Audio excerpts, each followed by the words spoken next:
Well, a pleasant good morning and welcome to the Small Business Association of Barbados webinar series. This is a part of our members' information sessions where we try to bring a topic of interest, a focus, an area that we believe will assist our members and by extension, our small business community to do better business.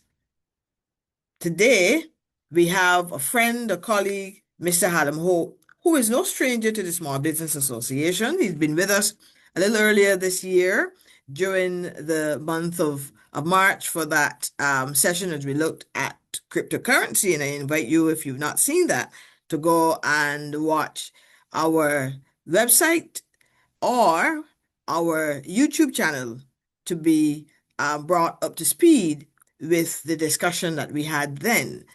Now, today is a continuation, if you will, from that conversation, looking at blockchain, looking at cryptocurrency, and the potential for small and medium enterprises. I'm Dr. Lynette Holder, Chief Executive Officer of the SBA. It is my pleasure today to moderate this session. Now, if you are new to our webinar series, kindly note that our session is recorded. So in the event that you miss any aspect of it, please fear not. You'll be able to review the session at your leisure and pleasure on our website, SBA TV, or on our YouTube channel.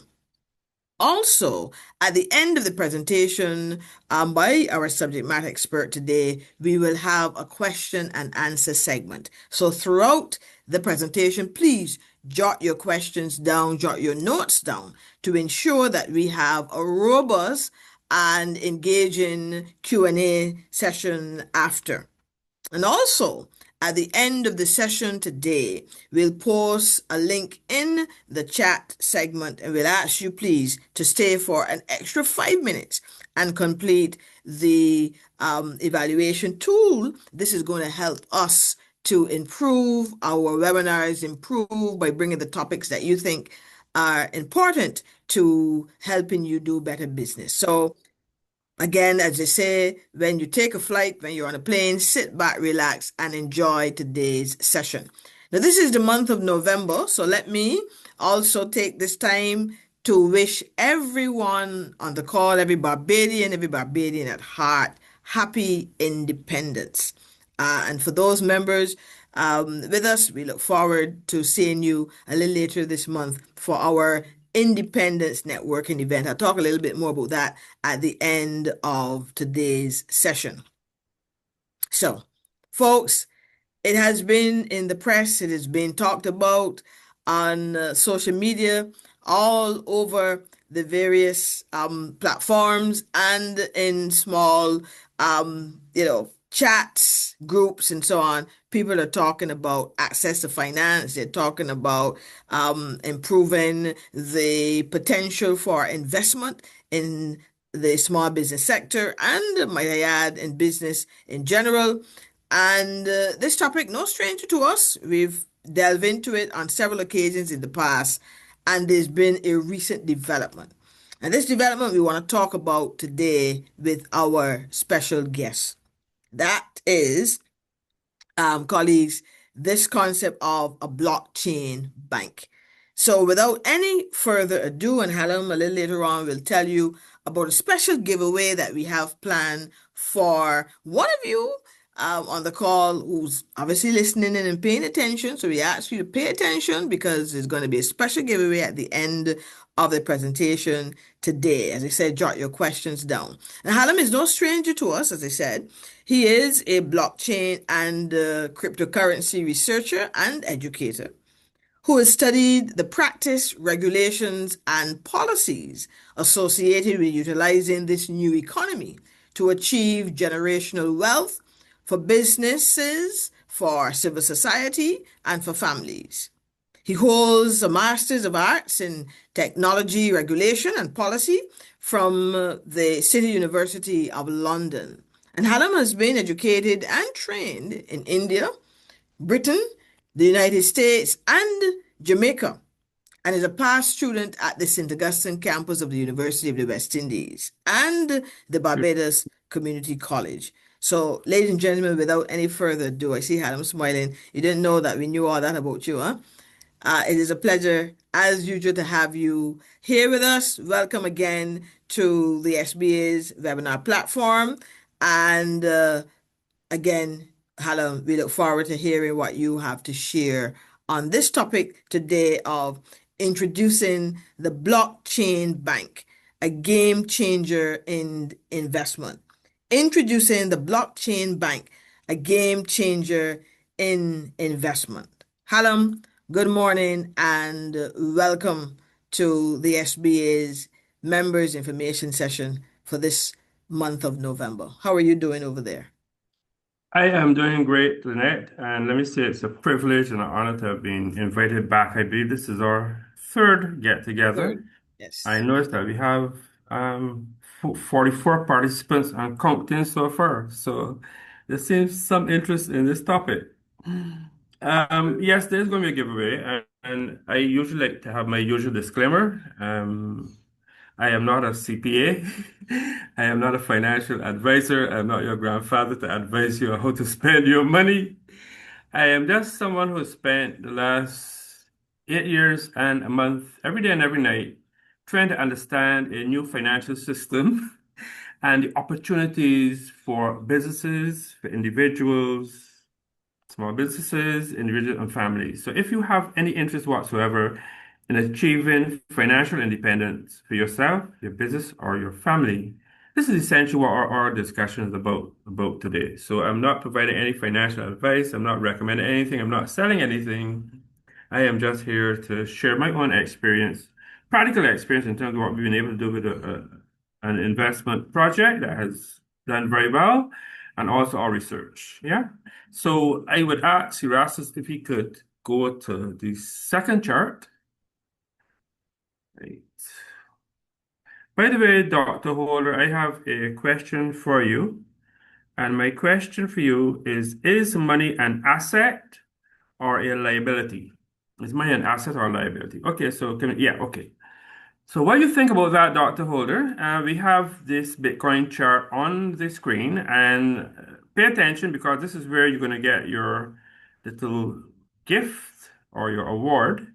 The chart is essentially a historic chart of the Bitcoin price from when it was less than a cent and when it began to take off around 2015, 2016, and how it has moved from less than a cent to last month, it went to $126,000. All right, so from less than a cent to $126,000. And I'm asking two questions. You need to answer two questions, provide two answers, and you're going to get 10 USDT. And I can always work with you to set up your the currency exchange account, and I'll send you the 10 USDT, which is about 10 US dollars. Okay, so I'll get you going with that. So the two questions are, what are the two characteristics of the price that you note from this chart? So if you want to take a screenshot and think about it while we have a conversation, you can do so. What are the two characteristics of this chart? What are the two main things, two outstanding things that this chart, this line chart shows you? Okay, so that's it. I'll just ponder a little bit and then I will let you take a little screenshots if you want to do so. So the question of a blockchain wallet or a blockchain bank. We're all familiar with these guys called wallets. This is what a wallet looks like. Yeah? Familiar with that? Ladies have purses. Not all you have purses, or you don't women don't have wallets, you have purses. Okay. We have So purses. that's what a gentleman's wallet looks like.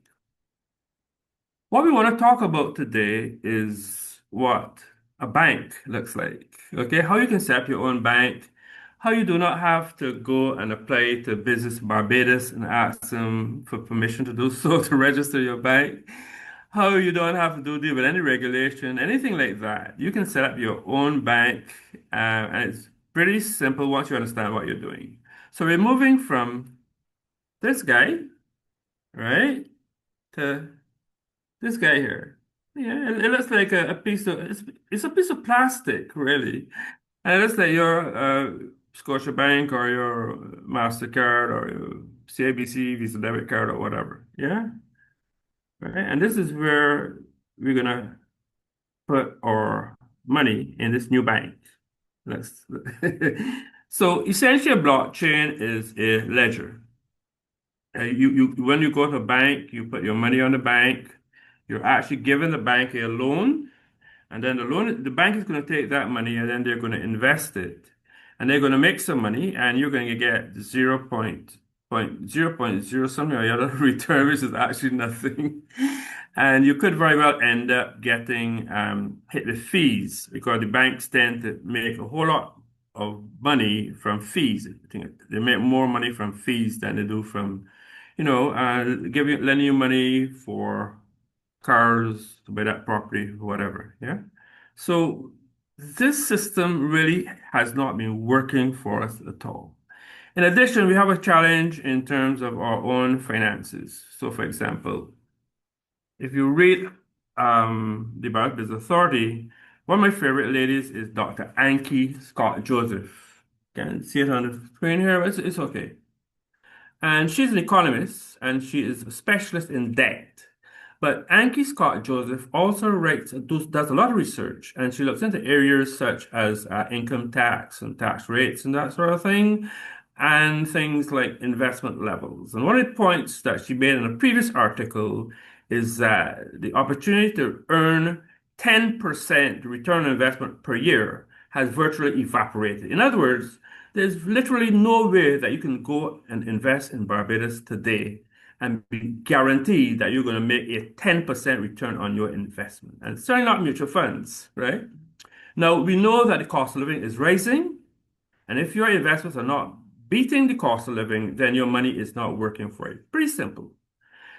She wrote another article just this week, November 22nd, actually, in which she's looking at the whole question of middle income people. And she's saying that for most middle income people, they are taking home a whole lot less money after taxes than the richer folk, right? So she's saying that, um, in fact, 32.8% possible of some of your, if you're, I mean, you might be in an income tax level as a middle class person, 32.8% of your income tax is actually deducted. So you know how to deal with minus 32.8% of the income that you're making. Yeah.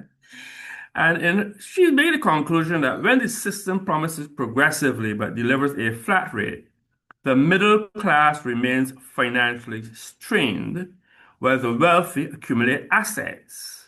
And then she's suggesting that well, you need to understand your 32.8% and how you can try and reduce that. So we have the cost of living rising, we have nothing that we're earning in terms of investments, and the taxes are increasing. All right, nothing to do with balancing that, of course, that in addition to the taxes, we also have benefits. So if we have free healthcare.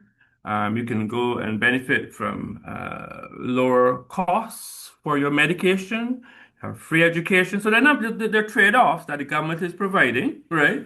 But we're still challenged. And the question I want to ask many of you is, are you find yourself in a situation where you're basically working paycheck to paycheck? Is your business basically operating on a, paying the employees and you're not really getting a whole lot of money to take home, right? That is the challenge and the opportunity that I think we need to address. How can we really achieve financial independence, right? So that our money is working for us. So rather than having a challenge of finding 10%, we want really to be in a position where over a period of time we can invest and we can make 20%, 25%. And I'm saying to you that it is very, very, very practical, very real. So, Dr. Holder, have you come up with an answer to that question? Is money an asset or a liability? Any thoughts on that? Well, I think it is an asset. If not managed correctly, it becomes a liability.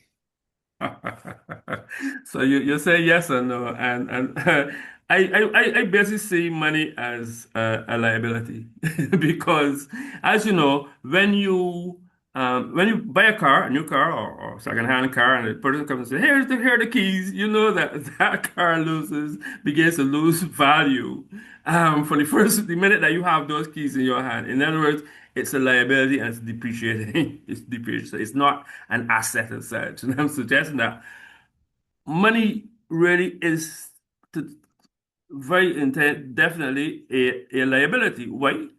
Because in the first place, our money isn't working for us. And secondly, since 1971, and we fast checked this not only from studies and reports, but also other forms of checking. Since 1971, the US dollar, right? Our friend over here, right? The US dollar has lost 95% of its purchasing power since 1971. All right. So the purchasing power of our currencies are declining, which means that cost of living is going up, but our money is having less and less and less and less value. And that is really the challenge that we have if we're going to achieve financial independence, because we want our money to be working for us, and we want it to be making sense. So I have turned to a young lady I met. I won't call her girlfriend. She's a girl with a friend. Her dad introduced me to her when she was 6 years old, and her name is Haley. Now, I'm not going to go into her personal information, what school she goes to, what her surname is, etc., etc. I'm just going to give a little story around her. Okay. So I met her when she was 6 years old, and she was educated by her father to set up an account on a cryptocurrency exchange, create a wallet, right? Buy Bitcoin either or some other cryptocurrency at a low price, sell it Bitcoin at a high price, and to also start a wallet outside of the exchange and to move her earnings from that exchange to the wallet. So this is a digital wallet.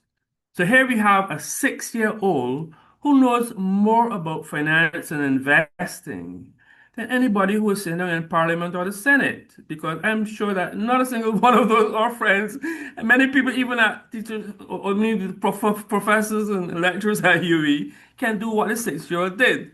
But here's the story. So I had a chat with her dad the other day, and Haley is now 7 years old. And what she did was she cashed out some of her earnings. She didn't cash out all, so she still has an investment there sitting down that's going to earn her some more down the road. But Haley loves to swim and she loves to dance. She's into gymnastics and that sort of thing. So she wanted to go to Disney World. And she had made enough money that Daddy didn't have to go and pull his pocket. So she financed her visit to Disney World and had a wonderful time. And she still has money for investment. So what's the story here? 6 year old, 1 year later, she now has accumulated profits substantially more than the 10% that you cannot get locally. And she's able to do something that she wants to do. Go off to Disney World, have a wonderful time, and Daddy doesn't have to pull his pocket to that extent to support her. Okay.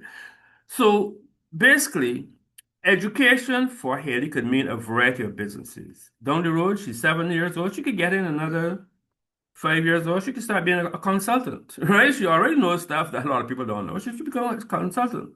Eventually, before she even leaves secondary school, she could start teaching. She could continue her investment. She could start planning her retirement. She can look at lending and borrowing and staking. Staking is where you lend some of your cryptocurrency to an exchange and it gives you 4%, 6%, 8%, 10% per annum, depending on the type of cryptocurrency it is, and et cetera, et cetera. So as against getting 0.0 something or the other, she can get a plus. She can actually make money from her investments in her cryptocurrency because that's what the system allows her. All right. And she can also look at setting up a long-term cryptocurrency index fund. And this is something that I'm saying for quite some time that businesses, individuals, families, we need to look at that.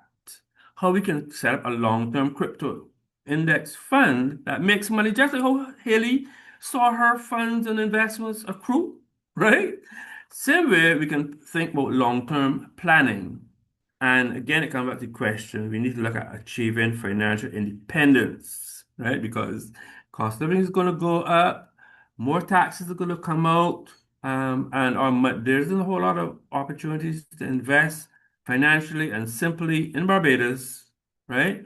Um, Mutual funds. You put your money in mutual funds, you can't get anywhere near a return on investment per annum of say 6%. You can't even get 6% from mutual funds.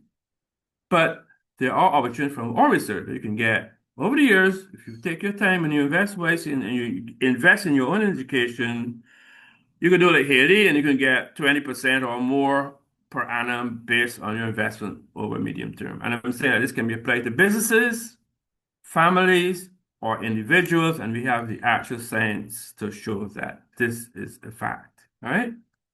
So can we go to the next slide? Okay. So I've been giving some thought to some of the challenges why people are not looking at their financial independence and planning for their financial independence. I've come up with a few suggestions. Some of them is that some people are just too busy with work and lifestyle commitments. You know, you got your 9 to 5, you got the children to deal with, you basically get up early and you get home late. You might have to spend your weekends. Some of us, like myself, might go to church, or we have other activities. But at any day, we are not investing the time because we are so busy in our own financial futures and our own financial independence, either as individuals, families, or as a business. All right. We are too busy to invest in personal financial education for the future. So it calls for education. Haley had to get education over a year or so and from her dad, and there's a whole lot more education that she can get to become a lot more financially independent. So you have to invest in the time in your own education. There is, in my view, a limited understanding of money and blockchain or what Haley's father has taught her. I think we think of money as something that we can basically spend. We work for it and we spend it, but we don't quite understand how we invest it. There's a lack of patience. We don't have a lot of patience to save regularly towards both a rainy day and investing. The other thing, of course, is that even if we're very good at saving, where are we going to put the money to invest? Where are we going to put the money for that money to grow as against sitting on an institution where the value and the purchasing power of our money declines and declines every minute, every day, every week, every month, every year. All right. So I have a friend in St. Philip, wonderful parish of St. Philip. And she does something that other people do. You know, I don't know if you've heard about the letter, letter approach to saving, where years ago, let's say the woman was running the house and she'd sit on the table and the husband would bring the check and say, okay, you're the money boss. And she would take her envelopes, and the first envelope would be to pay for your rent, etc., pay for your utilities, and then she would, carefully have all these envelopes to pay for this, allocate for the next, allocate for the fourth, allocate for the fifth. So I have a friend, she is a Tyler. I'm not going to give her name, but I think she really is onto something similar to the envelope, where she has two shoeboxes. They're actually made of plastic, right? And what she does is that every time she gets paid, she pays her bills, utilities, gas in the car, allocates for that, food, etc., and her tithes and what's not for church. I am not going to tell you which church she is because I don't want to give away who she is. But she has these two plastic boxes, and in one of those boxes, she puts away money for a rainy day, and in the other box, she puts away money to invest. But the thing is that if you attend many of these financial literacy programs run by the most astute and experienced chartered accountants and finance people, etc., they will carry you to a cliff, right? And the cliff is that, yes, you need to save, save, save, save, save. And my grandmother always used to tell me, how long you gotta save some money, save some money. The question is, where do you invest?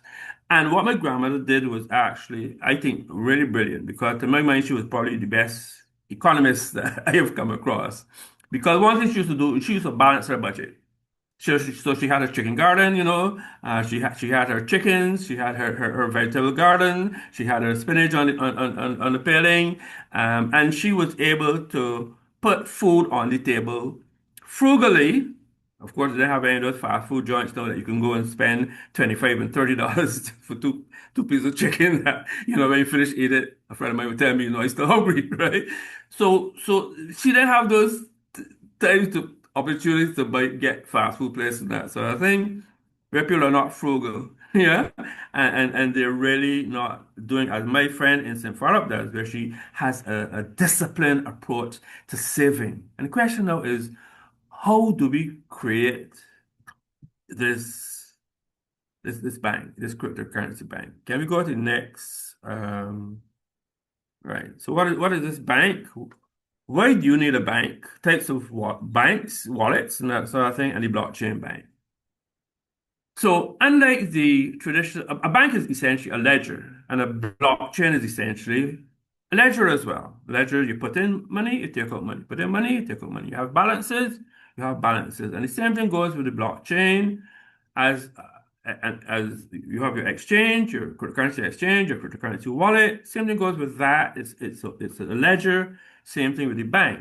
The issue with the bank, and I'm not here to thump banks too much, is that we have problems with banks and they're not so secure. So I've had issues in which I put money, actually went to the ATM, asked the ATM, can I have $2,000, please? And the ATM said, yes, no problem. Here's your receipt. But the money didn't come out. And you had to wait 2 months later to get the $2,000 that should have come out from the bank. Or another occasion with another bank at Warrens, where I look at my account and I say, wait, I see $60 coming off and $6 coming off. What's happening here? So when I go into the banker, he said, oh, you were taking off money and paying bills without having adequate financing on your account. I said, no, that's not possible. I never ever do that. That's very strange. Then he looked and said, oh, yes, you're correct. You're correct. This is $120 that they could have taken off of some old lady's account, and she might not even have noticed it. Fortunately, it took me another 2 weeks to get my $120. So there are certain issues associated with the traditional financial system. You're not making any money from it, and it's fraught with challenges and whatever. So what is actually offered now in terms of investing and this blockchain bank thing? What do you need a blockchain bank? What is this blockchain bank? What are some of the types of wallets we have? All right. So Haley, as I mentioned, would have set up an exchange, put her money on her currency exchange. She would have added some money. She would have seen her account grow and grow as the price increased over time, over the last year. And she would have decided that she wanted to take out some of those funds to go to her trip to Disney World. All right. And essentially, that's what we want. We want a system whereby our money is growing for us. So there are two types of wallets. There is a hot wallet, basically, and a hardware wallet. A hot wallet is a wallet that is linked and associated with the internet, and it's a very risky wallet, far, far riskier than the hardware wallet, right? What I showed you earlier is essentially a blockchain hardware wallet. It's located on the blockchain. The blockchain is also a ledger. And the blockchain has three features. One, it's cryptographic, so it's built with cryptography for security. And the Bitcoin and Ethereum blockchains have never ever been hacked. Never ever. It's based on math and it's based on code.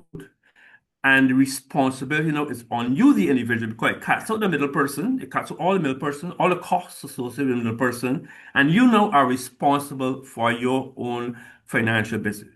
So you have to be sure where you're sending the funds, what's the wallet address you're sending them to make sure that they get there, because it's a peer-to-peer system that is trustless. You do not have to trust anybody. You have to make sure that you understand what you're doing and that you make sure that you are sending funds to the correct address every time. And for those persons, and some of them are online on our call today, we've been doing it for many, many years and we have never lost any money, right? The other thing about the blockchain wallet, what I'm calling a blockchain bank, because basically you have an account on a ledger and therefore you can put your funds, your money, and you can grow over time, just like Haley. slowly but surely, and you can wait until the prices come all the way down as low as possible, and you buy at a low price, and then you can slowly buy and buy and buy as the price gets higher, and then you can determine if you want to take your profits when it's very high after 3.5 years or whatever. And all this calls for education, but it is easy to do once you invest. Once you decide that you want to invest in your education, that you want your money to be working for you, and that you value the hard work that you put in, the blockchain bank, and the trustless system of the blockchain technology and the opportunities of putting your money and getting your cryptocurrency onto an exchange and watching that exchange and the value increase is just as simple as what Haley did with her investments when she was 6 and started cash out when she was 7. Yeah.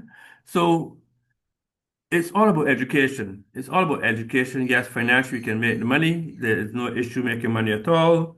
Um, but we have to get in education. We have to get serious about investment. We have to realize that the cost of living is going up, taxation is going up. Think about our families, our small businesses, and we have opportunities that we can grow. In addition to that, there are many, many new jobs coming along. So where are all the multi-trillion dollar businesses and firms, the leading investment firms, where they investing their money? They're investing their money in Bitcoin ETFs, external traded funds. And since January last year, more than $60 billion has been invested by the leading firms in the world, the trillion dollar firms like Vanguard, huh? Like Fidelity. These are names that you should be familiar with, yeah. And all of these big firms, all these big firms have been investing uh, billions and billions of dollars, and these are trillion dollar firms. So these guys have to know something. They can't be doing something that just doesn't make any sense whatsoever. In addition, we are seeing companies now setting up their own treasuries and their what they call crypto index funds, essentially. And they are they're in a position because they have billions of dollars to get like 3% loans, right? And then they take the loans, that the money that the fiat currency they're getting at 3%, that is losing value. And they're buying Bitcoin that is increasing in value. Countries are doing it. Bhutan, El Salvador, there are many countries now that are actually investing in their own crypto index funds. And the other thing is that the world is changing so rapidly that we're now seeing all the big banks, JP Morgan, they move between 10 and 11 trillion dollars a day. They have their own blockchain, their own private blockchain to help them move that money quickly, quickly, quickly.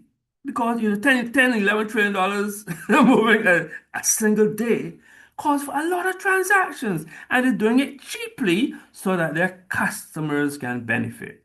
And JP Morgan and many of the large banks that we are familiar with are now have now got licenses to offer cryptocurrency services. So they are now telling their customers, you got Bitcoin, you got Ethereum, we will take those cryptocurrencies as collateral towards loans. So all the big banks are doing it, more countries are doing it, large corporations are doing it. And all that they're doing is the same thing that Haley did. And you can do as well. But you have to have the patience, the education, the knowledge, you have to the discipline to be able to save. Like my friend in St. Farrell, who has her 2 plastic boxes, and she saves her money that way. And the issue is, again, today's financials literacy is about how to get to the cliff, how to get to the point where we can get people saving more. But when you get to the cliff, people are falling off because they don't know where to invest to get their money to work for them. Can we go to another slide? Right. So we've been talking about the whole question of education and the psychology of investing, continuous investment in one's education. Let's get serious that we need to achieve financial independence because the cost of living is going to continue to rise. Our salaries are not going to go up any significant degree, right? Taxes are going to increase. Our children are going to need funding to pay for their postgraduate studies. or retirement needs to be addressed at an early stage. And if you can address it at the age of Haley at 6 or 7 years, so much the better. So this continuous investment in one's education. And I'm suggesting, can you at least find a quiet place every week for 1 hour of cryptocurrency investment education? You need to get the knowledge, but you also need the skills that Haley got, and you need to build an understanding of the investment cycle because there are times when the prices are going to be very high, when you may not necessarily want to buy at that time, and at times when the price is going to be a lot lower, when is the ideal time to buy. And if you have the patience and the discipline and you develop the knowledge and understand that this is, you need to do this on a serious basis, right, for you and your family, and you invest in your education, then you will begin to understand the investment cycle. And we've seen the cycles of, say, 4 years. Some suggest that the cycle has changed. And that is why we showed you the chart. Remember, we showed you that chart earlier up. And I don't know if anyone has got around to the answer for that yet, but that's why we showed you that chart. Study that chart, right? I can't tell you right now. So the free approach to investment education, it will take longer. There's a tremendous amount of good information out there on YouTube, but you have to know where to go, right? You're definitely going to need some form of mentorship. Maybe you can get into some of these groups where people offer free information, free videos, and go and do your own self-education. And that's free way to do it, but it's going to take a lot longer, right? You can join, as I said, cryptocurrency WhatsApp groups. And you can ask questions, and there are people in there who are willing to help you and give you quote unquote advice. But we have to be careful with advice because knowledge and experience is what matters, not advice. People can give you a lot of advice and can send you down the wrong road, wrong path. Oh, get into this cryptocurrency, get into this cryptocurrency, get into do this. This one is going to go to the moon. This one go do a lot of stuff. No, you need it to have your education. And you need to understand that you will never ever give people your money and tell them, listen, I don't understand this thing. This thing too busy. This thing is too much work. I ain't got time for this. Here's my money. Make some money for me, and you can get a piece for yourself. Well, let's forget that. Let's forget about the whole concept of the blessing circles and all that sort of thing, and putting money in people's hands and expecting that they're gonna have the knowledge and experience that they can make the money for you. I have colleagues who've done that with me. People who know me for 30 years say, hi, Hallam, I got this job in this government at a certain high level. I ain't got the time to understand this thing. Here is my money. Just tell me how much money you want and that sort of thing. And I've moved away from that model where I still provide them the education and everything, but I make sure that they set up their own account so that anytime they want to go and take off their money, they can do that, but they can still have access either to paid or free education. And even if you want to go about free approach to learning, there's a lot of information that is free. Get into WhatsApp groups. There's a ton of stuff you can get, even looking at Gemini AI. AI is a fantastic tool, and the better AI tools you use, you find that the information is sound. It's quite good. You could also fact check them. So you're going to need to follow what's happening globally. You need to follow what's happening international, what's happening locally. How many things like what's happening, cost of living, taxation, and all that sort of stuff. You need to get experience. Either get help or do it yourself. So there's a psychology again where it comes to the question of panic. People panic buy and panic sell. You buy at the top, you panic buy at the top. And when the price start coming down a little bit, say 20%, you panic and you sell again, and you end up losing money. You need to have the patience and the education and learn the hard way or get some help. All right? Is right. So again, we talk about financial slavery. You're working 9 to 5, inadequate pay, paycheck to paycheck, limited savings, low pay, rising cost of living, no local investment opportunities to achieve a 10% per annum interest on your invested money, rising taxation, cost of health, right? As you get older, you have issues with cost of health. The health system works pretty well for you. It's going to reduce your costs, but you can go to a pharmacy and pay 10 or 15 or $20 for something that if you were not on the healthcare system, you'd have to pay $100 or more for it. All right. So we have to plan for our health costs as well and other services. So you don't want to have a lifestyle of hard work and frustration. You don't want to come into work I really don't want to work here, but I got to pay the bills. I don't really enjoy some of these people I'm working with. I don't get any intellectual stimulation from working. Ideally, you want to be in an environment where you're working and you're enjoying it. But even if you have that, you're fortunate to have that job and you're making progressive steps in that job, what the blockchain and cryptocurrency does with the appropriate education is for you to have a side business that allows you to invest for the future. Or in Haley's case, you can invest for the short term, but also invest for the future. Yeah. So again, possible education. We have issues with credit card and other debt. I'm sure some people have like a good few $1,000s in credit card debt.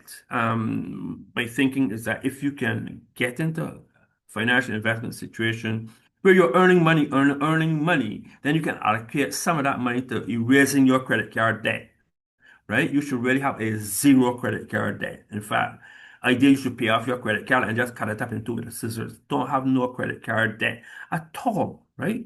And then the things like raising real estate costs. A lot of people like to own a house.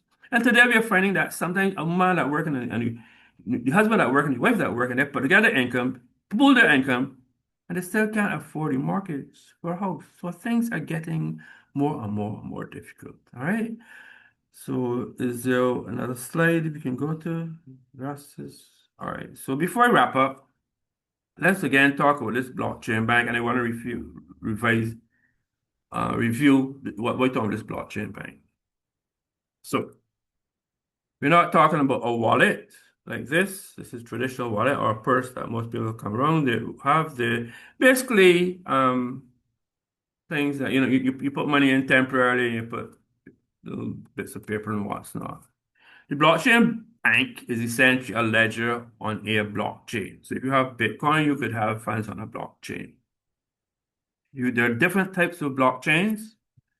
There is one that, this is one type. It's called, I call it the name, it's a Tangent wallet. But there are other wallets that link to the blockchain that you can plug into your laptop and you can connect to the blockchain and then you can send your funds from an exchange to your account on the blockchain. And again, I'm saying the blockchain is safest place that if you have money that you don't need to want to have access in a hurry, you can put it there. But you can also take off your funds very quickly from the blockchain. It takes a few seconds, it takes a few minutes.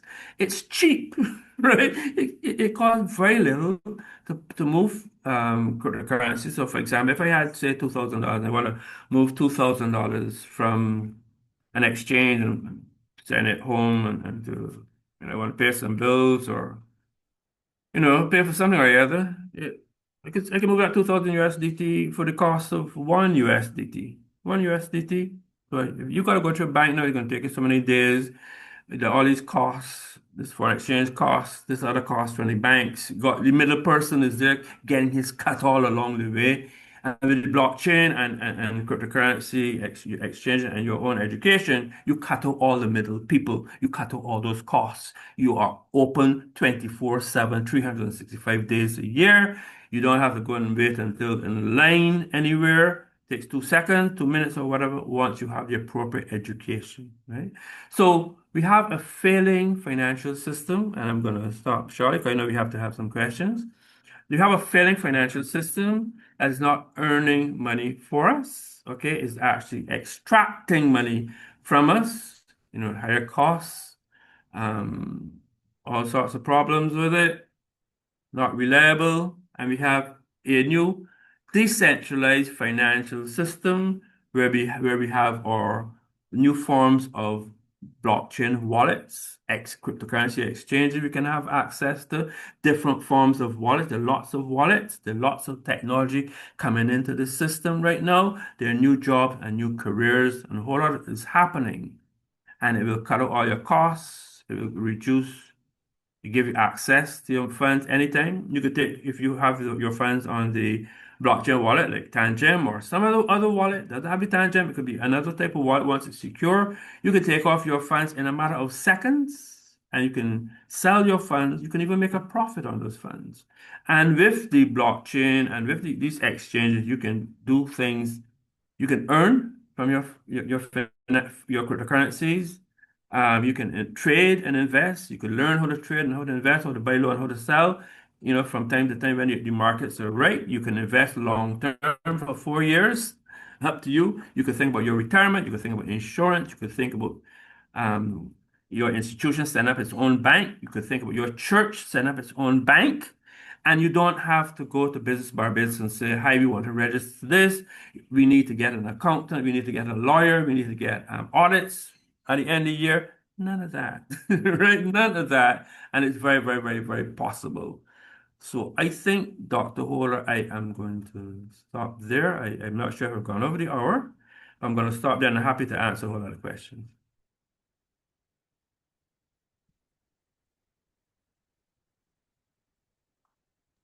Okay, thank you very much, Hallam, for telling us a little bit more about the blockchain bank. You mentioned in the presentation what we know a bank is a ledger, so you can use the platform to easily create this blockchain bank. So we're going to get to some Q&A.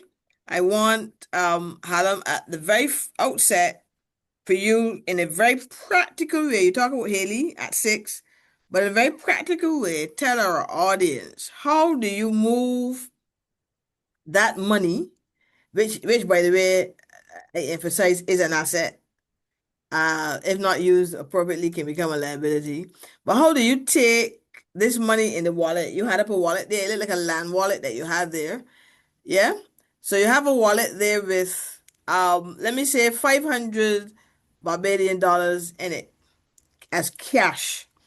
Okay? And you want now to develop your own blockchain bank.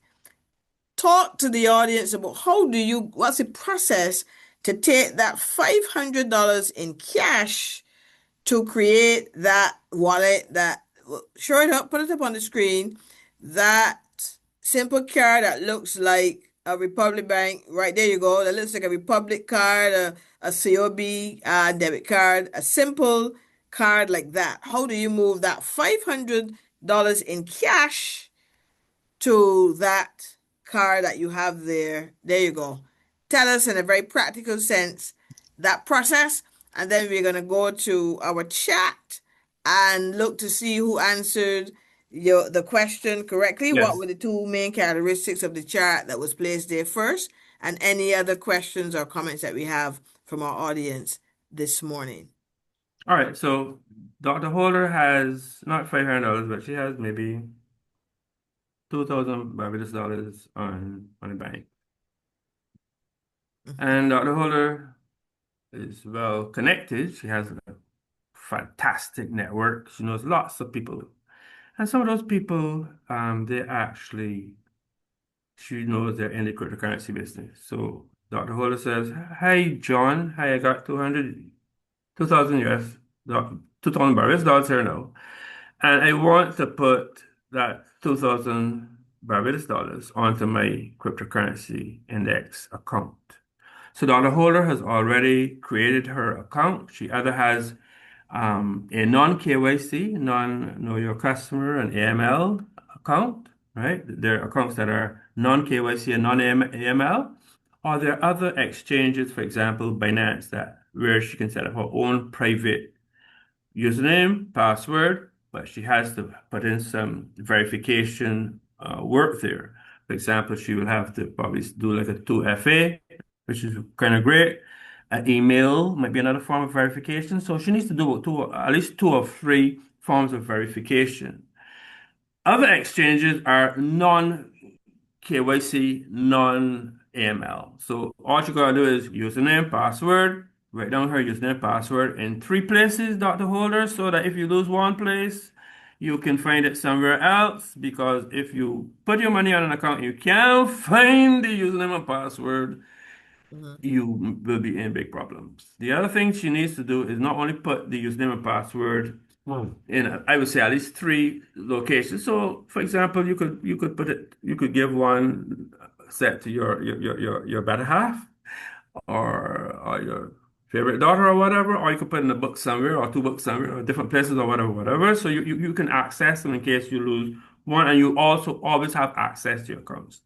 You also need to be able to keep records of your movement of your funds that are going onto the exchange and coming off, your trading information, the fees and when dates and that sort of thing. Because in the event that you have a challenge, let's say with 2FA, customer service is going to ask you, okay, well, we want to prove that you are not a scammer, and that you don't want to take off, you don't want to fleece Dr. Holder of her 200,000 US dollars on her exchange. Give us some information. So you have to go in there and say, okay, well, I bought such and such a Bitcoin on such and such a day and such a year at such and such a price.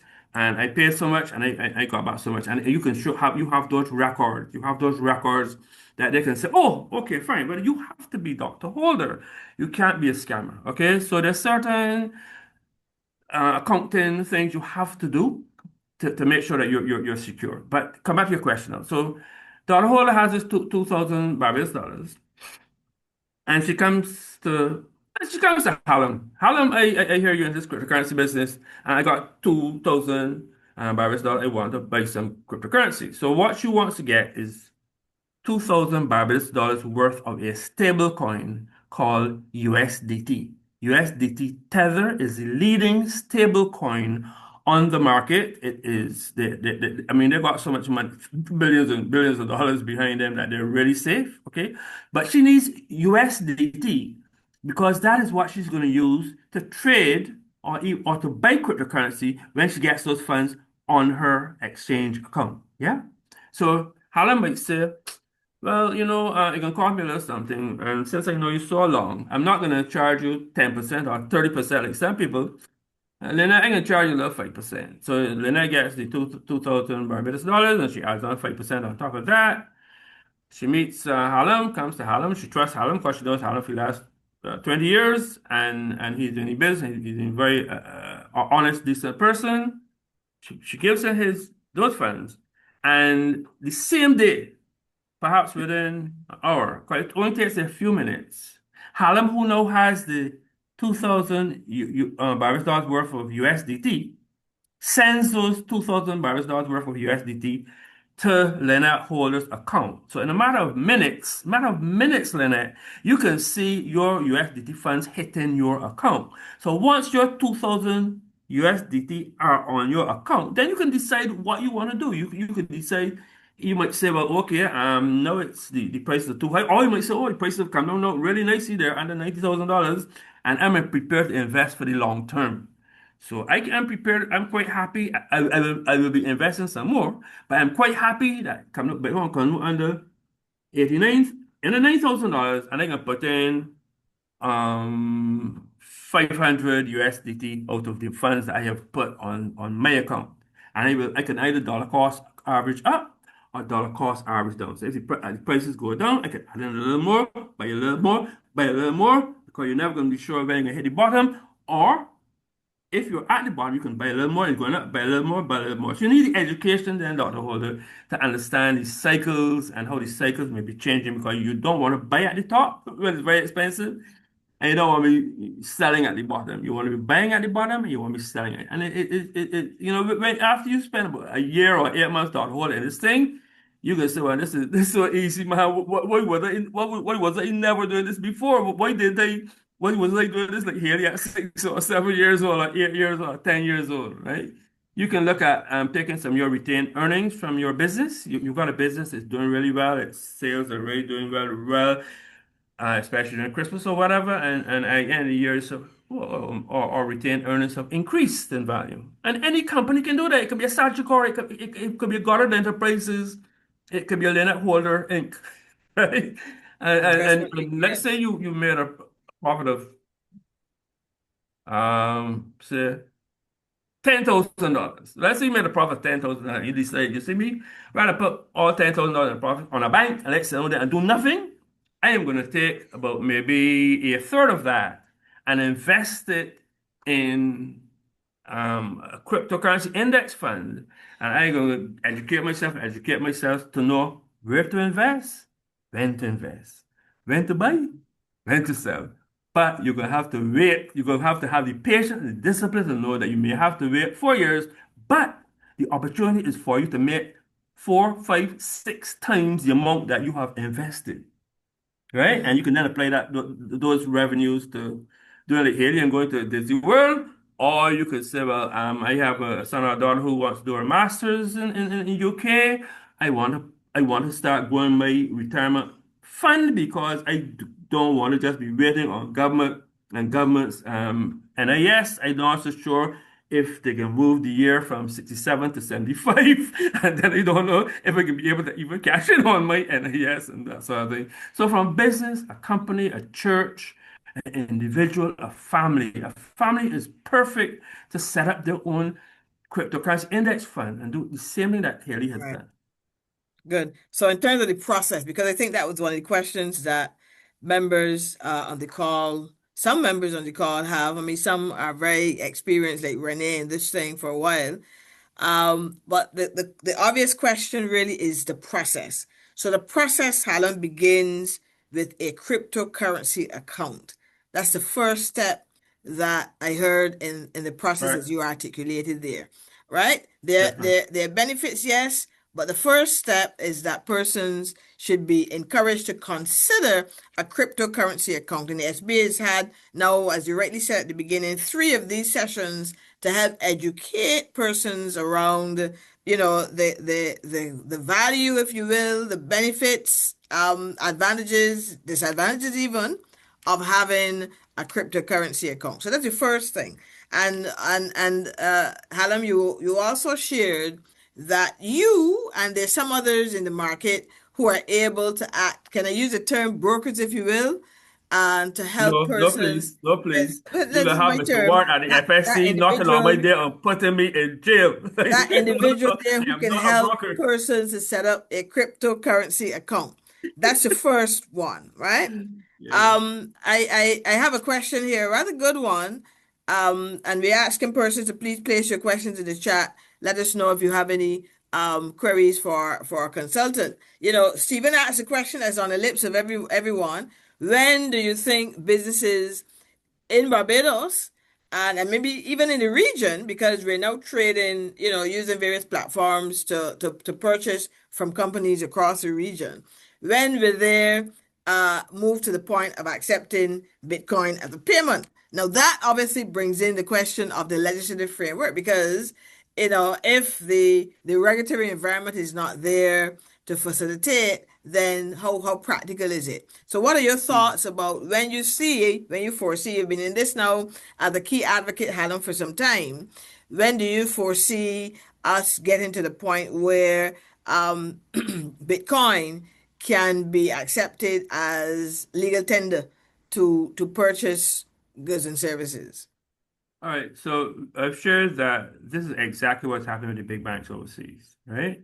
They're offering cryptocurrency services because Trump, for all the problems that we have with Trump and the tariffs and everything else, has been very strongly pro cryptocurrency. He has um, had seen passed through both houses, right?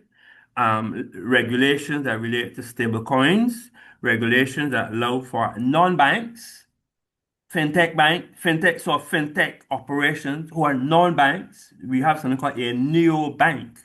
This is a, if you are a Walmart today, Lynette, you can set up your own cryptocurrency. You can start accepting stable coins and things like that. So the regulations have been coming fast and furious since Trump has come into office. And the whole idea is maybe because Trump knows that he and his family can make money as well from this thing, but he has been he's been lobbied very, very seriously by the major cryptocurrency firms who supported his election, and those companies are about making money. All right.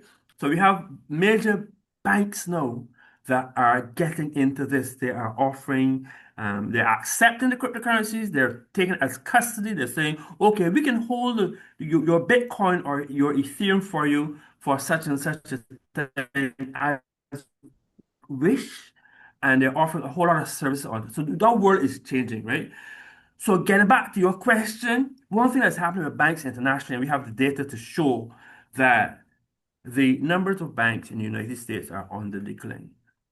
We have the numbers to show that more and more people, rather than put their money into a bank because they don't see it as being financially attractive, they're putting their money into other assets like ETFs and things like that. And when tokenization really gets going, the whole lot of other areas know that people and big businesses are putting their money. So the thing is going to come down to a question of competition.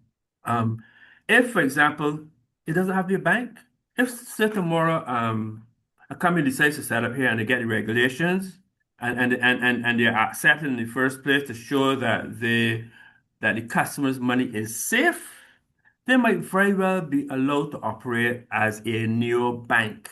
Now, one of the things that the regulator is very concerned about, and this is my friend Mr. Ward at the Financial Services Commission, yeah? A company was established about 4 months ago. It's an American company, it's an American insurance company, yeah? And they came to the FSC to get approval, to get a license to be able to operate, to be able to offer insurance in Barbados. And they said, we're doing something different.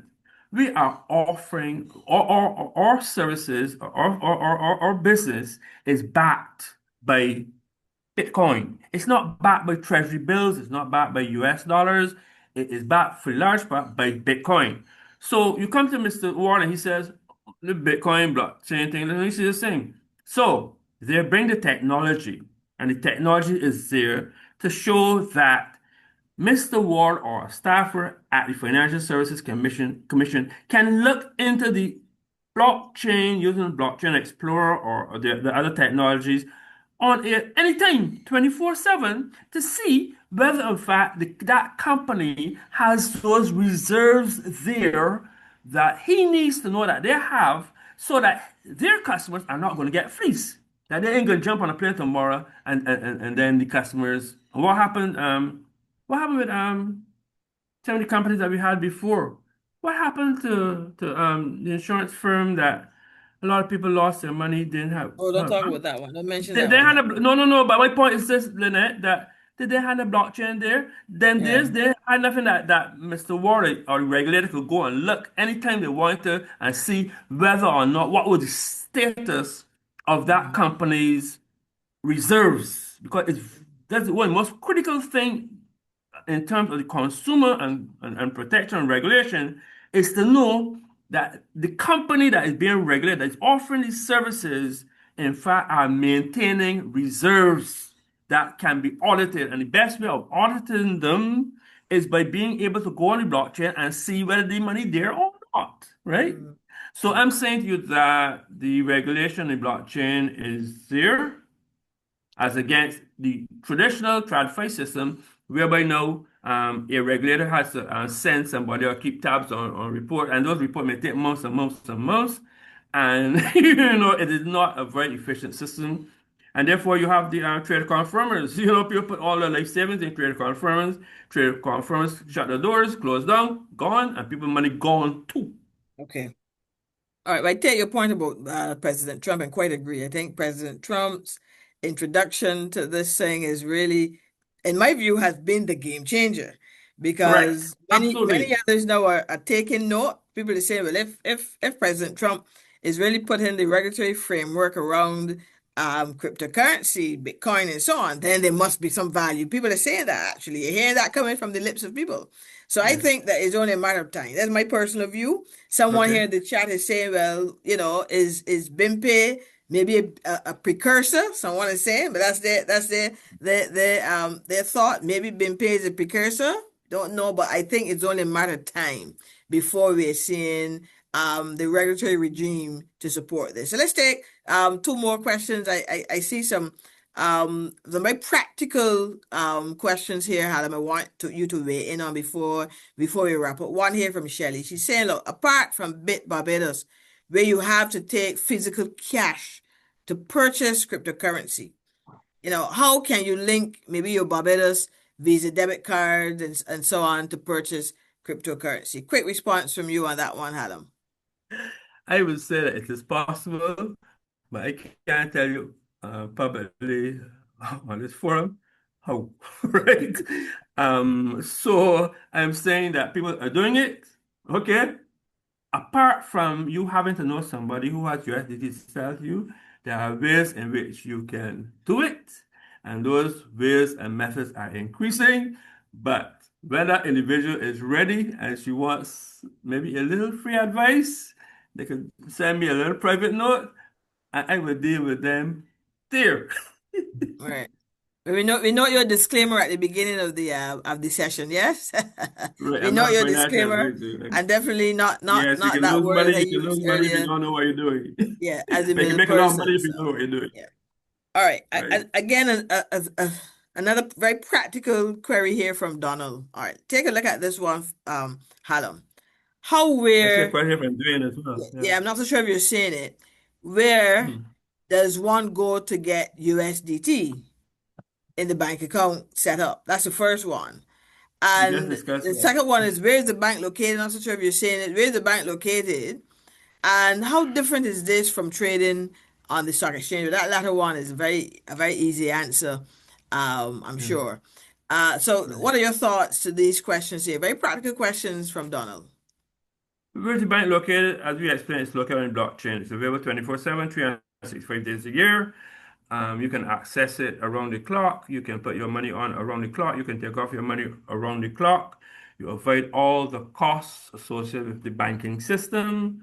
You don't have to wait till the bank open tomorrow. You can set up basically your own wallet on your hardware wallet, and basically that there you have your blockchain bank, and you can do it your family. You can have family members contribute on a regular basis. You can have your church looking at benefiting from it. The opportunities are many, and it's located on the blockchain, so it's safe and secure. Mhm. Okay. All right. And did we answer? Well, I mean, the difference between trading on the stock exchange. Stock That was exchange that was the third is like a question. bank. Stock exchange has, first of all, the stock exchange has brokers, right? That's a cost, right? You gotta go through a broker, that's a cost. With blockchain technology and trading and investing, you cut out that cost because you are your own broker, right? Mhm. Stock exchange is open so many days a week. You're open 24/7, 365 days. The stock exchange issues is that stock exchange right now is flat. There's a whole lot of trading. Um, I am not sure that you want to invest in something that where your returns are going to be so limited. I mean, I've seen some companies that are giving you say like 4 or 5 cents on a dollar when it comes at the end of the year. I mean, we really want people that can invest that to make a whole lot more than 5 cents on the dollar when the year done, right? So the research has shown that the stock exchanges in Barbados, Guyana, Trinidad, they're not growing. They're not growing very far, right? And I'm not. Mhm. I really don't see that as an option for me in terms of anything, right? In Jamaica, the stock market is a lot more vibrant. Things are happening a lot more. They have a lot more of a culture, and some of that now the stock exchange is trying to bring to Barbados. But I am not willing to wait another 5, 10, 15, 20 years to see if that materializes or not. Honestly, Right. when Haley has options in front of her that she can turn around she can see in a year's time that she's done very well and still have funds there to invest for the future, continue to invest for the future. Yeah. I mean, the fact is, and I think you hinted at it in your presentation, we've been taught as Barbadians to save. And nearly all of us, I'm sure, on the call have some means of saving. This is how our beloved credit unions evolved, yeah? What we've not been taught really is how to invest. And that is a fact. And this is why, Hallam, I agree with you, and this we bring you on our platform ever so often to continue the conversation that education is important because we've really not been taught to invest. We've been taught, yes, to save, and sometimes we save and that's it. But we've really not been taught to invest so that we can get our money to work for us. Right? We have our 9 to 5 fine, but we obviously if we're talking about wealth creation, we must get into that culture, if you will, of getting our Then all you money got to then do to now is work to for us. take 20 or 25 or $30 and buy a little piece of Bitcoin. And Mm, I would comfortably say that after all the time that I've spent in this conversation on the program, that you have been orange pilled because you're now seeing the opportunities, even though you don't have the experience. yeah. You're coming over to the side of decentralized finance. you seem to agree that the decentralized finance and the banks and things really ain't working for us people, for us small banks, and you're ready to jump on the boat and come over our side. So I'm going to bring over the boat with the oars, and I'm going to row you across the other side so that you can start. And it's ever so small. You could invest 30 Yeah, US, yeah, I agree. 65 million dollars, 65 I million agree dollars. with Shelley here. Education is the key out of poverty. Quite agree. Education Absolutely. is the key. But Absolutely. I think that the point made by you is also worthy of repetition, and that is, as you rightly said, it's important to know that blockchains are audited, and that will help to allay some fears and concerns that often folks have.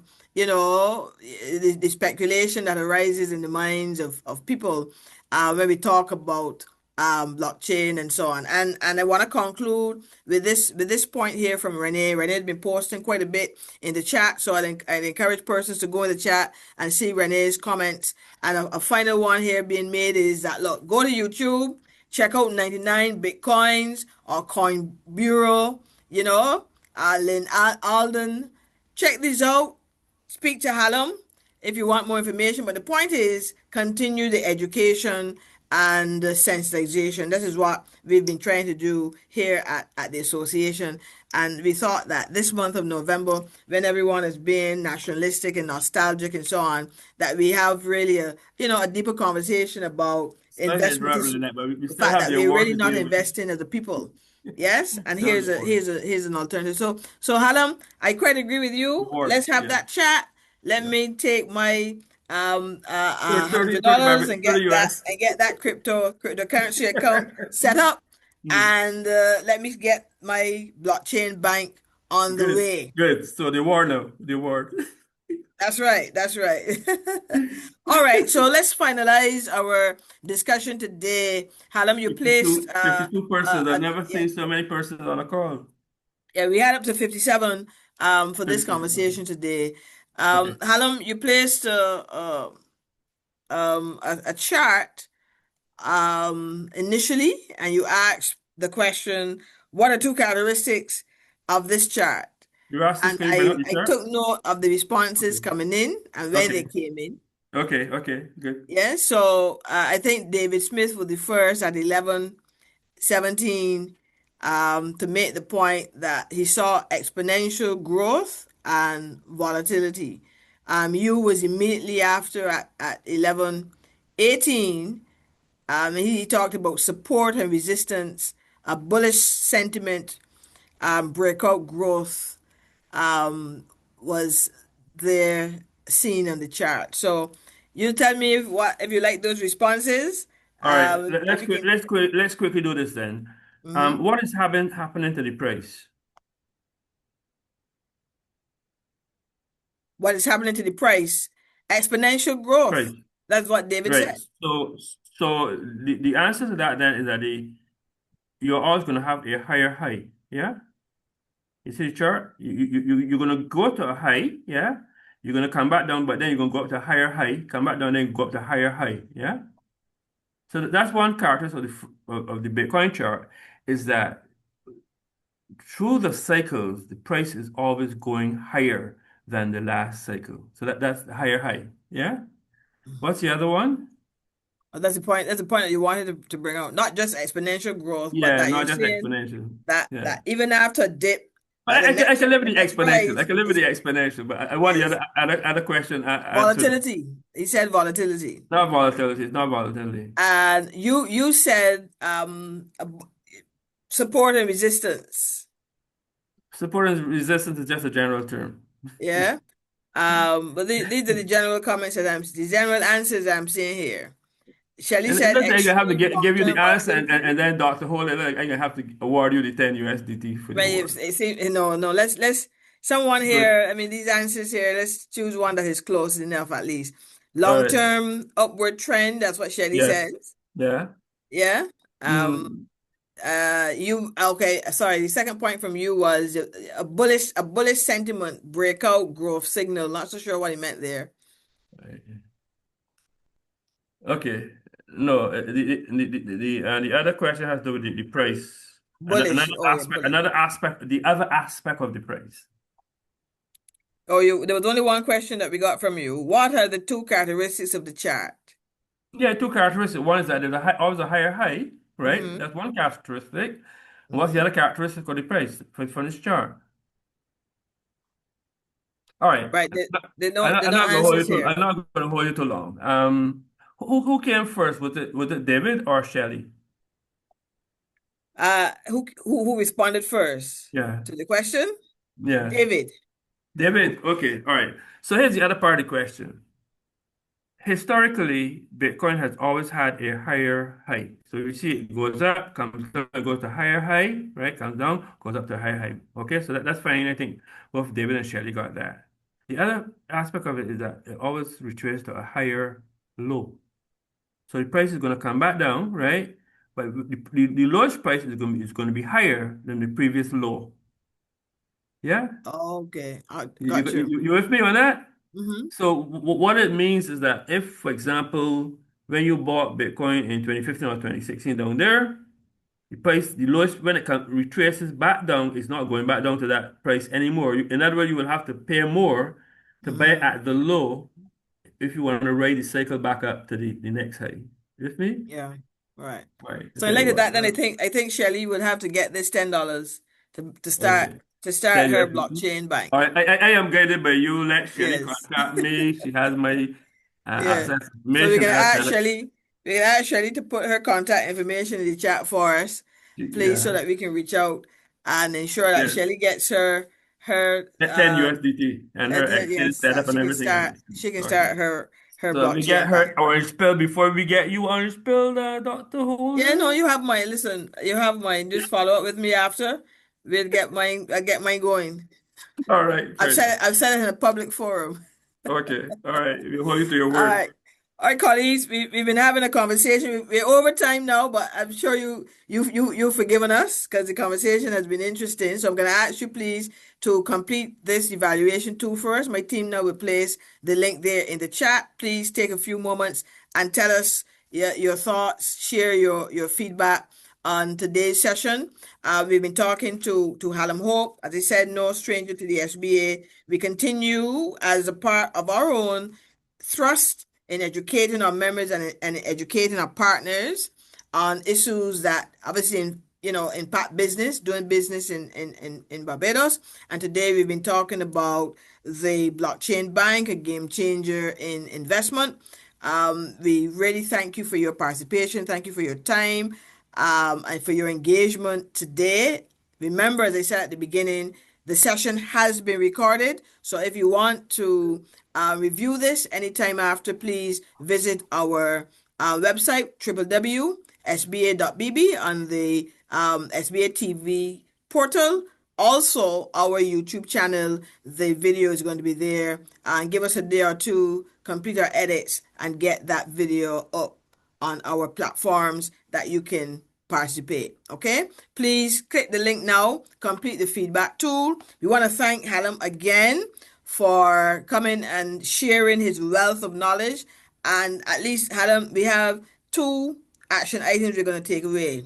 Right, you're going to help me set up my cryptocurrency account. We agree to Yes, that. ma'am. And Yes, ma'am.